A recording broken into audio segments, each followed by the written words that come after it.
శ్రీ పెద్దమ్మ తల్లి టెంపుల్ మనం 9th టెంపుల్గా కవర్ చేసినాం. 10th temple Tadbund Hanuman temple, 11th temple Keesaragutta and 12th temple Swarnagiri. ఆ రోజు ఎందుకో ఏమైందో ఏమో నాకైతే అర్థం కాలే, కానీ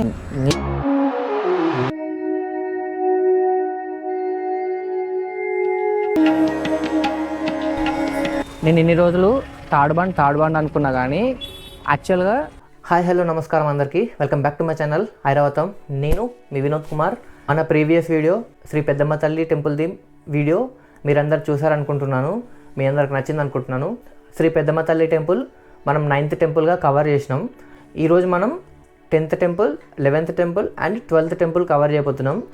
10th temple Tadbund Hanuman temple, 11th temple Keesaragutta and 12th temple Swarnagiri. ఈ త్రీ టెంపుల్స్ని కవర్ చేసేసి ఇంటికి వచ్చేయడమే. ఈరోజు ఈవినింగ్ వరకు ఈ 3 కవర్ చేసేస్తా. ఆల్రెడీ టైం వచ్చేసి 7 అవుతుంది, స్టార్ట్ అయిపోతా. అండ్ ఏం లేదు, ప్యాకింగ్ కూడా ఏం తీసుకోలే, జస్ట్ బ్యాక్ ప్యాక్ తీసుకున్నా. గోప్రో బ్యాగ్ క్యారీ చేయడానికి బ్యాక్ ప్యాక్, హెల్మెట్, గ్లోవ్స్ అంతే. ఇంకా రెడీ, స్టార్ట్ అయిపోవడమే. రైడ్లో కలుద్దాం.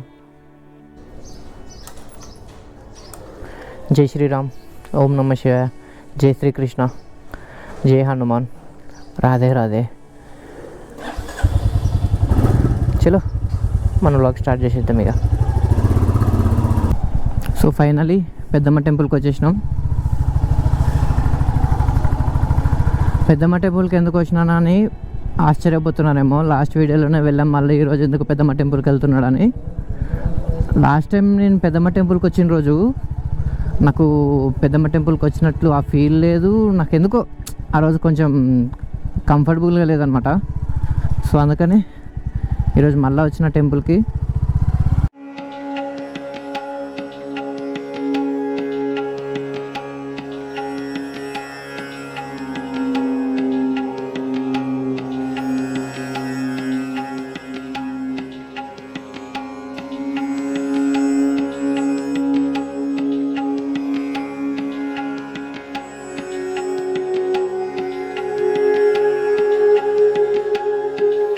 శ్రీ పెద్దమ్మ తల్లి దేవాలయం యొక్క రథం చూడండి. అది ఈరోజు 31వ వార్షికోత్సవ రథోత్సవం జరుగుతుంది.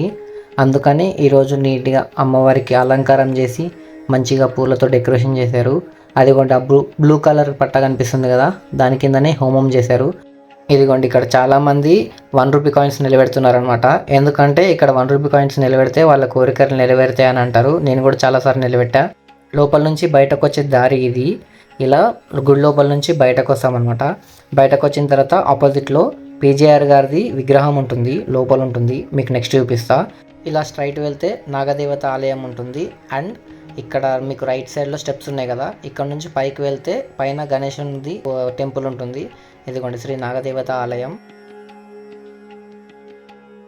వార్షికోత్సవం జరుగుతుంది కాబట్టి ఇక్కడ కూడా మంచిగా పూలు మొత్తం దండాలు కట్టేసి మంచిగా డెకరేషన్ చేశారు.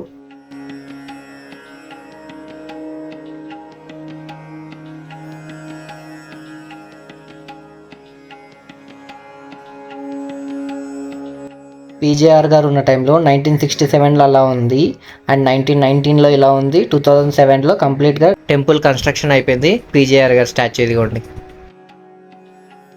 సో చూసారు కదా, ఇది యాక్చువల్గా నేను చూపించాలనుకున్న శ్రీ పెద్దమ్మ తల్లి టెంపుల్ది వ్యూస్ అనమాట. ఆ రోజు ఎందుకో ఏమైందో ఏమో నాకైతే అర్థం కాలే, కానీ నేను నా హెల్త్ పరంగా నాకు కొంచెం బాగాలేకుండే అండ్ వచ్చాను, కానీ ఎందుకు వచ్చానో కూడా అర్థం కాలే ఆ రోజు. కానీ ఈరోజు మంచిగా అనిపిస్తుంది. అండ్ ఈరోజు ఏంటి స్పెషల్ అంటే పెద్దమ్మ తల్లిది 31వ వార్షికోత్సవ రథోత్సవం జరుగుతుంది కదా, అందుకని ఈరోజు మొత్తం అలంకారంతో మంచిగా నీట్గా ఉంది. అండ్ ఈరోజు రావడం నాకు నిజంగానే మంచిగా అనిపిస్తుంది. ఆ రోజు వచ్చిన దానికంటే ఈరోజు చాలా హ్యాపీగా అనిపిస్తుంది. అండ్ తాడ్బండ్కి స్టార్ట్ అయిపోదాం, లేట్ అవుతుంది ఇప్పుడే, త్వరగా బయలుదేరిపోదాం. యాక్చువల్గా ఇలా వెళ్తే కొబ్బరికాయలు కొట్టేది చూపిస్తారనమాట. కొబ్బరికాయలు కొట్టేది అండ్ కొబ్బరికాయలది. కానీ ఇప్పుడు ఈరోజు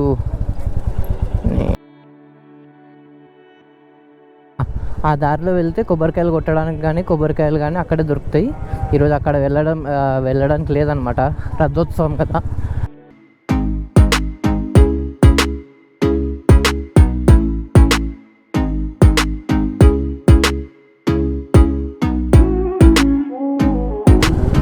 రైట్ నౌ కృష్ణనగర్ దగ్గర ఉన్నాం. సినిమా వాళ్ళకి అడ్డా ఇది కృష్ణనగర్.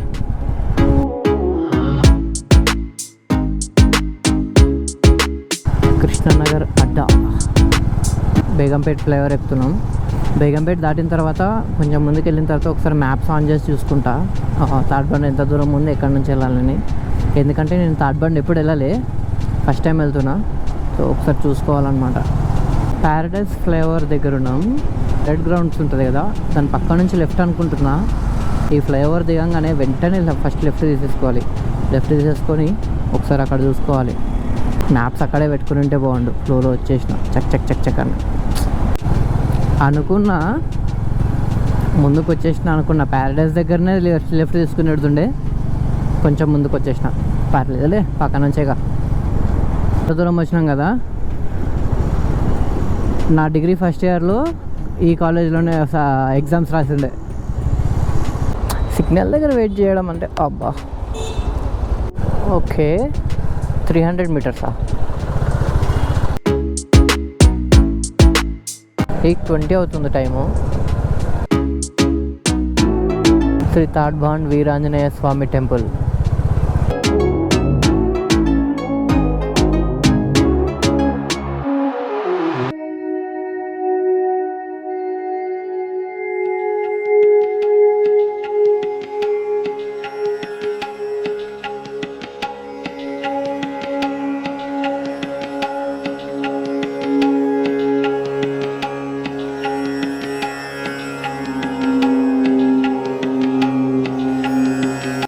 కార్స్కి ఇంకా ఆటోస్కి ఇక్కడ పూజ చేస్తున్నారు చూడండి. అండ్ బైక్స్కి కూడా ఫేమస్ అంట ఇక్కడ పూజ చేయించడం.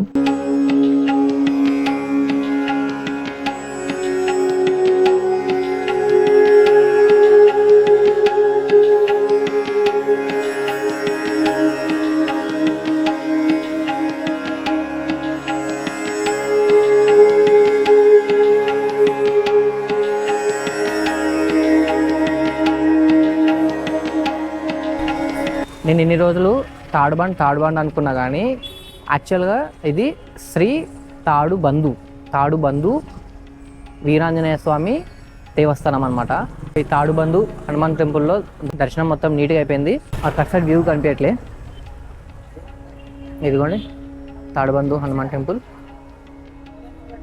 అక్కడ సైడ్ నా ఫేస్ నీట్గా కనిపించట్లేని ఇటు సైడ్ పెట్టుకున్నా. తాడ్బందు హనుమాన్ టెంపుల్లో దర్శనం మొత్తం నీట్గా కంప్లీట్ చేసేసుకొని బయటకు వచ్చేసిన ఇప్పుడే. అండ్ మనందరూ చేసింది హనుమాన్ టెంపుల్లో ఒకసారి దర్శనం చేసుకొని బయటకు వచ్చినామంటే ఒక పాజిటివ్ వైబ్తో బయటకు వచ్చేస్తాం. అండ్ మీకు వీడియోలో చూపించాను కదా, వాహన పూజలు అన్నీ ఇక్కడ జరుగుతాయి. చాలా ఫేమస్ అంట వాహన పూజలకి. 4-వీలర్ కానీ 2-వీలర్ కానీ చాలా ఫేమస్ అంట. లోపలికి వెళ్ళిన తర్వాత నేను షాక్ అయ్యాను అనమాట. ఎందుకంటే లోపల హనుమంతుడి విగ్రహం ముందు లైక్ హనుమంతుడికి ఎదురుగా, మనకి శివుడు ఎదురుగా ఎలాగైతే నందీశ్వరుడు ఉంటాడో, హనుమంతుడికి ఎదురుగా ఒంటె ఉందన్నమాట. ఒంటె ఎందుకంటే ఒంటె హనుమంతుడి వాహనం. నేనైతే ఫస్ట్ టైం ఈ టెంపుల్లో చూసిన. నాకు తెలుసు ఒంటె హనుమంతుడి వాహనం అని తెలుసు, కానీ నేను ఏ గుడి దగ్గర చూడలేదు. నేను ఎక్కువ ఈ గుడి దగ్గర చూసిన. ఆల్రెడీ టైం 9 అవుతుంది. ఇంకా లేట్ చేయకుండా కీసరగుట్టకు బయలుదేరిపోదాం. సిటీలో ట్రాఫిక్లో మొత్తం బోయినపల్లి ESIL రోడ్ ఎక్కిన ట్రాఫిక్. శ్రీ రామలింగేశ్వర స్వామి దేవస్థానం కీసరగుట్ట. ఇక్కడ ఉన్న ఈ ఆంజనేయ స్వామి విగ్రహం దాదాపు కీసరగుట్ట అనే నేమ్ ఎందుకు వచ్చింది? అండ్ ఇక్కడ శివలింగాలు అక్కడక్కడ ఒక్కొక్కటి ఒక్కొక్క దగ్గర ఎందుకు పడి ఉన్నాయి మీతో షేర్ చేసుకుంటా. కంప్లీట్గా వినండి. ఇక్కడ నుంచి మాత్రం స్కిప్ చేయకండి, ఎందుకంటే ఇక్కడ నుంచి మెయిన్ టాపిక్ ఉంటుంది.